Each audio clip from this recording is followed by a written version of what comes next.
Bienvenue pour ce 3e épisode des Trésors de notre territoire.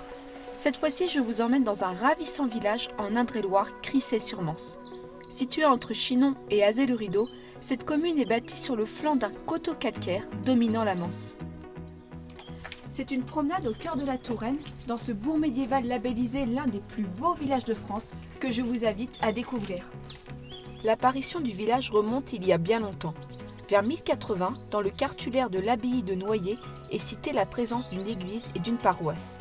Au XIIe siècle, c'est devenu un domaine appartenant au seigneur Turpin de Crissey. Et au fil des siècles, c'est sous l'influence de cette grande famille que le village va se développer.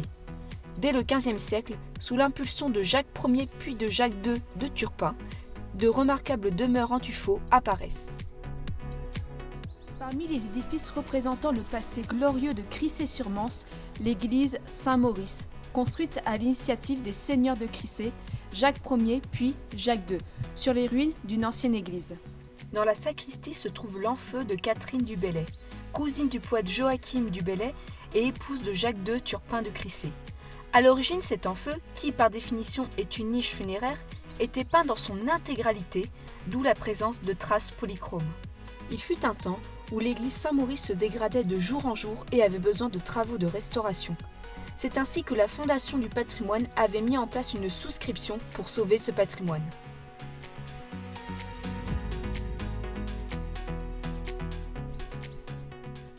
Autre édifice emblématique de Crissey-sur-Mance, la maison du Grand Carrois.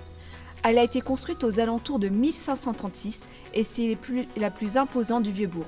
Sa façade est bâtie en pierre de taille.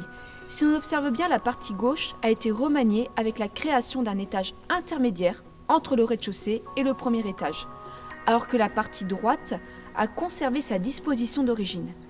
De l'extérieur, on peut admirer ces majestueuses fenêtres à meneaux typiques de la Renaissance. Mais avec l'usure du temps, ces fenêtres ont bien été endommagées, ainsi que l'ensemble de la maison. C'est pour cette raison que la Fondation du patrimoine a lancé une collecte pour restaurer et protéger la maison des intempéries. Grâce à ces dons, la maison du Grand Carrois va retrouver sa splendeur architecturale et raviver le cœur de Crissey-sur-Mance ainsi que celui des habitants. Laissez-vous guider parmi les charmantes ruelles de Crissey-sur-Mance, vous découvrirez d'étonnantes habitations et même un château. Aujourd'hui propriété privée, il n'est pas visitable, mais vous pouvez contempler au loin sa majestueuse silhouette. Non loin de Crissey-sur-Mance se cache un véritable trésor et qui mérite le détour. Nous sommes à Avon-les-Roches, en pleine campagne tourangelle. Ici se dresse une ruine remarquable, la collégiale Notre-Dame Tranchelion. Un joyau de la Renaissance datant du XVIe siècle qui, par son éclat architectural, rayonne la campagne tourangelle.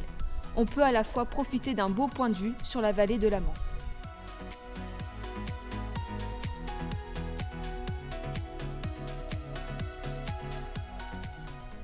C'est lorsque nous contemplons ce type de monument que l'on comprend que vestige rime avec prestige.